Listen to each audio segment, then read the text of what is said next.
Parliament ভবন অভিমুখে বিশাল মিছিল ঠেকাতে পুলিশের লাঠিচার্জ, টিয়ার গ্যাস ও ব্যাপক ধরপাকড়ের মধ্যেই আজও আন্দোলন চালিয়ে যাচ্ছে হাজারো শিক্ষার্থী ও তরুণ। আন্দোলনের চাপে আজ সকালে আন্দোলনকারীদের প্রতিনিধিদের সঙ্গে বৈঠক করেন কেন্দ্রীয় স্বাস্থ্যমন্ত্রী জেপি নাড্ডা। বৈঠক ভালো হয়েছে বলে জানান জেপি নাড্ডা। বৈঠকের পর দিল্লির হাসপাতালে আন্দোলনে আহতদের সঙ্গেও দেখা করেন তিনি।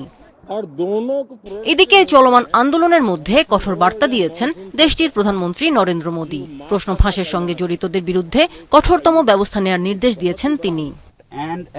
আন্দোলনের অংশ হিসেবে অনশনরত লাদাখের অধিকার কর্মী সোনাম ওয়াংচুককে সরকারি সফদরজং হাসপাতাল থেকে বেসরকারি মেদান্তা হাসপাতালে স্থানান্তরের অনুমতি দিয়েছে দিল্লি হাইকোর্ট।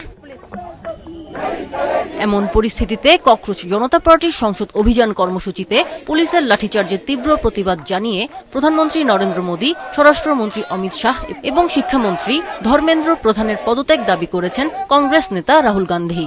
কংগ্রেস সভাপতি মল্লিকার্জুন খার্গে এবং বিরোধী দলীয় নেতা রাহুল গান্ধীর নেতৃত্বে কংগ্রেস দলের সাংসদরা দিল্লিতে মোদীর বাসভবনের বাইরে বিক্ষোভ করেন।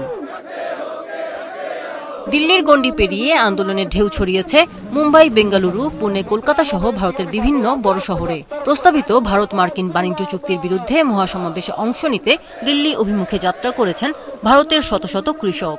পাঞ্জাব থেকে যাত্রা করা এসব কৃষককে হরিয়ানায় প্রবেশের পথে শম্ভু সীমান্তে আটকে দিয়েছে পুলিশ।